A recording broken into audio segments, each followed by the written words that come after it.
Sahabat dan pemirsa sekalian, akhir-akhir ini kita banyak mendengar pengajaran yang sedikit aneh menurut saya. Baik kita dengar di TV, di media sosial, atau di channel YouTube, yang mengatakan bahwa semua nabi, mulai dari Nabi Adam sampai seterusnya, mereka mengatakan bahwa nabi itu beragama Islam. Bahkan yang paling aneh pula, mereka mengatakan Nabi Isa, Yesus Kristus itu beragama Islam. Apa dalil mereka mengatakan itu? Karena menurut mereka, para nabi ini percaya kepada Tuhan yang Esa, percaya kepada Tuhan yang tunggal. Sehingga karena mereka percaya kepada Tuhan yang Esa, mau tidak mau mereka mengklaimlah bahwa para nabi tersebut beragama Islam. Yang saya mau bagi kepada saudara hari ini, Tuhan itu agamanya apa? Allah itu agamanya apa? Karena itu akan tersangkut antara Tuhan sebagai pusat penyembahan dan orang yang menyembah Dia. Jadi Tuhan itu agamanya apa dong? Karena ada juga yang mengatakan bahwa Tuhan itu beragama tertentu, sehingga di sorga pun bahasanya pun bahasa tertentu. Tidak semua bahasa yang ada di sana. Di surga hanya ada agama, hanya ada bahasa Arab, misalnya begitu. Tidak ada bahasa yang lain. Makanya kalau berdoa juga kepada Tuhan, kepada Allah, harus pakai bahasa itu. Karena di surga yang diakui, didengar, doa yang dijawab hanya pakai bahasa itu. Nanti akan semakin banyak timbul keanehan-keanehan, karena cocok logi ini bukan lagi teologi, tapi cocok logi yang sedang bermain sekarang. Teologi abu-abu sedang bekerja merajalela tanpa ada satu penyelidikan, tanpa ada satu fakta ilmiah yang bisa dipertanggungjawabkan. Tapi mereka sembarang ngomong hanya karena mereka mempercayai Tuhan yang Esa dan otomatis diklaim.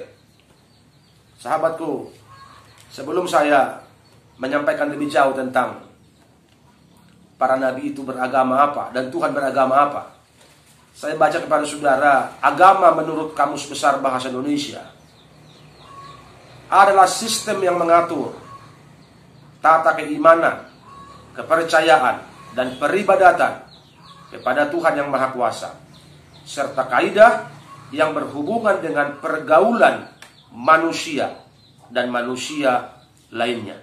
Jadi agama itu adalah sistem yang mengatur tata keimanan, kepercayaan dari peribadatan. Peribadatan itu ibadah. Artinya peraturan yang dibuat oleh manusia supaya manusia itu tertib dalam beribadat. Beribadat kepada siapa? Kepada Tuhan. Jadi agama itu berlaku buat manusia, bukan buat Tuhan sebenarnya, menurut pengertian Kamus Besar ini. Makanya agama itu dibuat oleh manusia menjadi alat, menjadi cara untuk bisa berkomunikasi secara tertib dengan Tuhan. Jadi Tuhan tidak tersangkut dengan agama, kalau saudara mengerti. Agama bahasa Sanskertanya tidak agama kacau. Jadi agama itu supaya tidak kacau. Agama itu ada dibuat supaya manusia tidak kacau. Dalam kekacauan manusia karena jatuh dalam dosa, dibuatlah agama supaya manusia yang kacau ini menjadi tertib. Dan Tuhan adalah Tuhan yang tertib. Tak mungkin Tuhan tersangkut dengan agama yang kacau ini, dengan manusia yang kacau ini.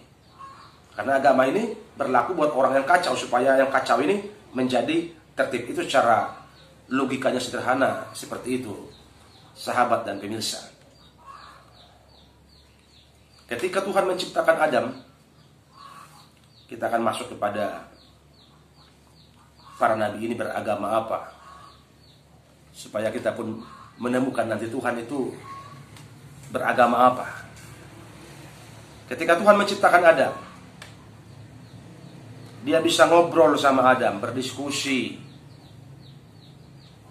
Dan ketika langit bumi sudah diciptakan semua, diciptakanlah Adam, diciptakanlah Hawa.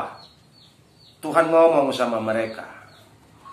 Pohon pengetahuan yang baik dan jahat ini yang ada di tengah-tengah kebun ini, jangan kamu makan. Karena kalau kamu makan, kamu akan mati. Begitu intimnya komunikasi manusia pertama dengan Tuhan pada waktu itu. Adam lupa. Adam tidak tanya, Tuhan, apa sih agamamu?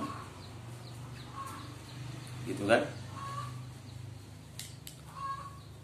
Harusnya Adam bertanya sama Tuhan, Tuhan, apa agamamu? Supaya saya ikuti agamamu itu. Supaya saya menjadi penganut dari agama yang kau ikuti. Saya menjadi penganut agama Tuhan, agama Allah. Tetapi mereka tidak bicara soal agama. Jadi apa yang ada? Hubungan. Keintiman yang ada antara manusia dengan Tuhan, bukan agama. Jadi para pemirsa, mari kita mengerti hari ini. Agama itu dibuat manusia supaya gak kacau. Dan Tuhan dengan manusia itu bukan bicara soal agama, tapi bicara soal kemesraan, keintiman, hubungan. Bicara kedekatan, langsung, direct. Tapi yang direct ini menjadi terputus ketika manusia Adam dan Hawa jatuh dalam dosa.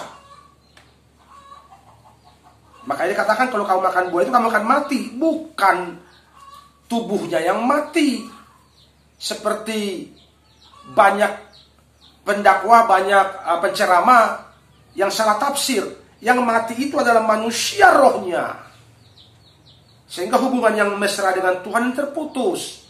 Akibat putusnya hubungan inilah, berjalannya waktu, terbentuklah agama. Kira-kira begitu.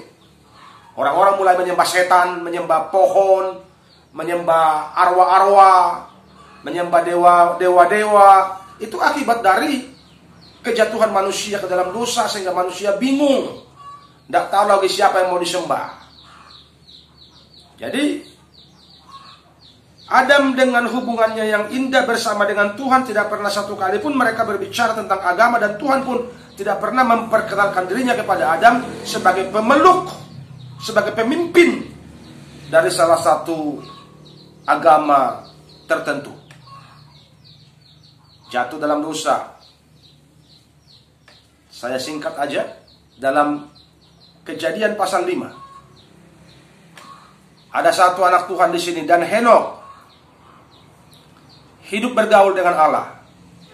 Lalu ia tidak ada lagi, sebab ia telah diangkat oleh Allah, diangkat ke surga hidup-hidup. Kenapa Henok diangkat ke surga hidup-hidup? Karena dia memeluk agama Kristen? Tidak. Kenapa Henok diangkat ke surga hidup-hidup? Karena dia memeluk agama Islam? Tidak. Karena Henok memeluk agama Buddha? Tidak. Karena memeluk agama Hindu? Tidak. Dikatakan karena Henok bergaul dengan Tuhan. Jadi bicara soal apa? Bicara privacy, keintiman. Tanpa ada agama. Kenapa? Karena manusia itu memang diciptakan makhluk roh. Ada roh di dalam sini yang ditiupkan Tuhan kepada Adam waktu diciptakan. Dan roh itulah yang berhubungan dengan Bapa, menyembah. Karena keintiman tersebut, Henok diangkat ke surga hidup-hidup tanpa ada dasar-dasar agama ABCD sampai Z di situ. Jadi sahabat pemirsa, kalau saudara menangkap ini, saudara sudah mengerti betul harusnya bahwa agama itu sebenarnya hanya akal-akalan manusia saja lah, atau buatan manusia lah. Saya tidak bilang, saya tidak terlalu negatif nanti artinya kalau saya bilang akal-akalan, tapi upaya manusia, strategi manusia. Makanya banyak jadi pemimpin agama. Kalau begitu, apa dong agamanya Tuhan? Dalam kitab Keluaran ada Musa yang diutus oleh Tuhan ke Mesir. Tadinya Musa dibesarkan di Mesir. Begitu dia merantau, dia menggembalakan domba mertuanya di padang gurun. Di seberang itu ada semak duri yang terbakar. Musa mendekat, dan Tuhan bilang, Musa, tanggalkan kasutmu karena tempat yang kau pijak itu kudus. Musa tanggalkan kasutnya. Tuhan bilang, Musa, kau pergi ke Mesir.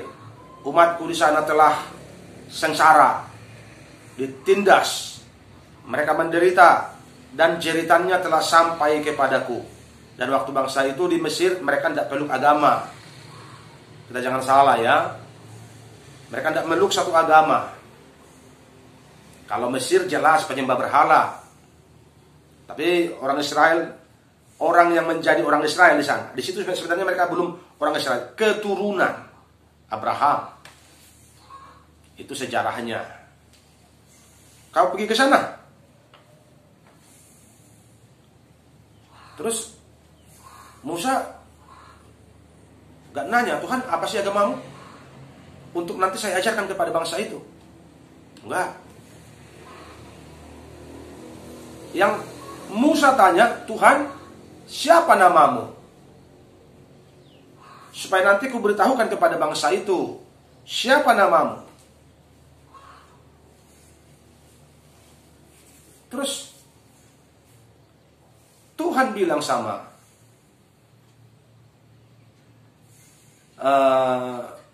Musa,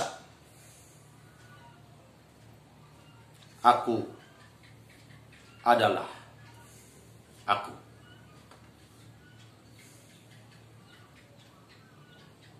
Jadi Musa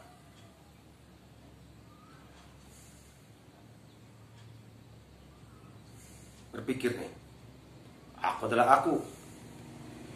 Mana nanti mau ngomongnya? Jadi bangsa Israel ketika dipimpin Musa keluar dari Mesir, dan Musa bilang sama bangsa itu bahwa aku adalah aku, itulah Tuhan yang menyertai kita.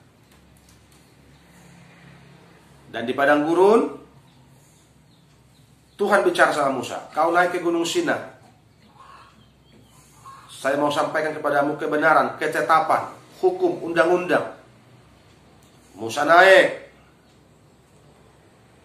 Disitulah diturunkan 10 hukum Taurat. Hukum pertama, aku Tuhan Allahmu, kan begitu kan, 10 hukum Taurat. Dan ada hukum-hukum yang lain yang berhubungan dengan hukum peribadatan, hukum sembahyang, hukum kebaktian.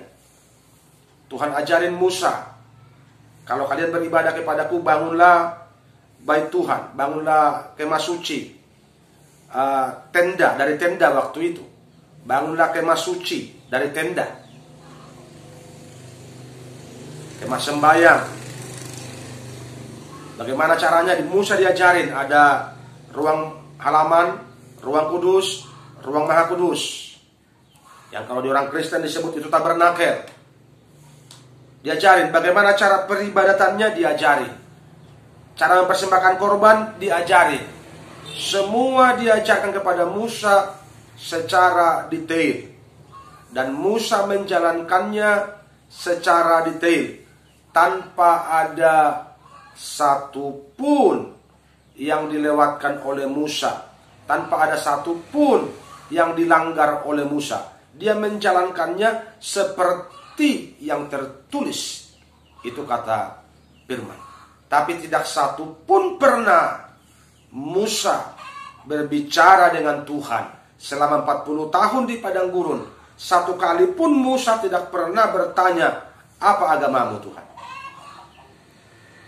Dan satu kali pun tidak pernah Tuhan menyatakan diri kepada Musa untuk mengaku bahwa dia pemimpin agama, dia pencipta agama. Tidak pernah Tuhan berbicara seperti itu kepada Musa sekalipun tidak pernah.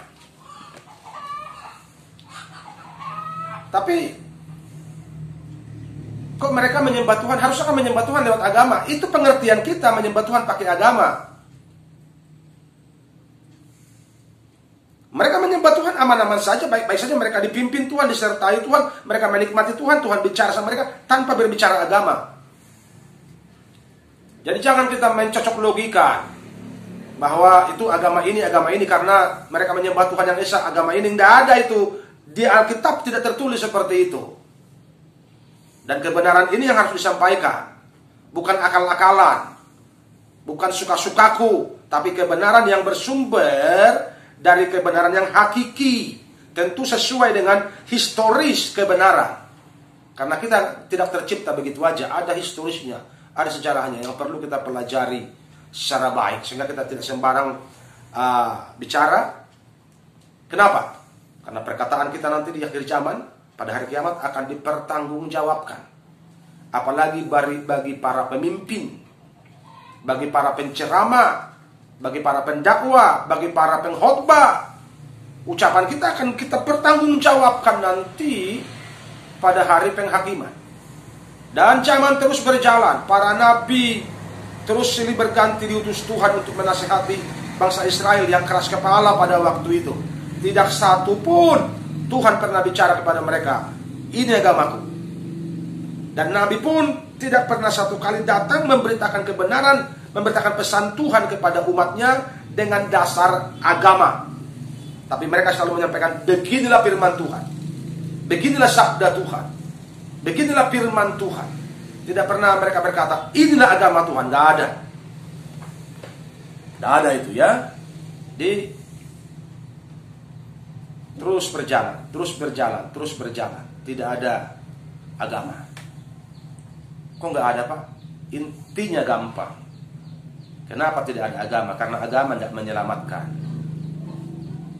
Tadi kan agama hanya usaha manusia. Hanya cara manusia untuk bisa mencari Tuhan. Bisakah Tuhan dicari? Hanya karena Tuhan datang memperkenalkan dirinya kepada manusia. Makanya karena begitu besar kasih Allah akan dunia ini, sehingga Ia mengutus anak yang tunggal, supaya barang siapa percaya kepadanya tidak binasa, melainkan beroleh hidup yang kekal. Dan Yesus Tuhan datang tidak membawa agama. Emang Tuhan Yesus bukan Kristen? Tuhan Yesus tidak Kristen. Saya berani berkata begitu. Tuhan Yesus bukan agama Kristen. Dia jalan yang lurus. Dia jalan kebenaran. Dia Tuhan penyelamat. Tapi dia bukan agama Kristen. Jadi jelas. Mari kita mengerti hari ini. Kenapa demikian? Karena agama tidak bisa membawa orang ke surga. Yang membawa engkau ke surga kepercayaanmu lah. Kepercayaan kepada siapa? Kepercayaanmu kepada yang empunya surga. Kepercayaanmu kepada pemilik surga. Itu yang membuat engkau sampai ke surga. Bukan agamamu yang menyelamatkan. Tapi Tuhan dan kepercayaanmu lah yang menyelamatkan engkau. Biar kita semakin cerdas, semakin mengerti, semakin memahami rencana Tuhan, firman Tuhan, sehingga kita tidak gampang diombang-ambingkan oleh rupa-rupa pengajaran yang ngawur-ngawur di luar sana. Tuhan memberkati.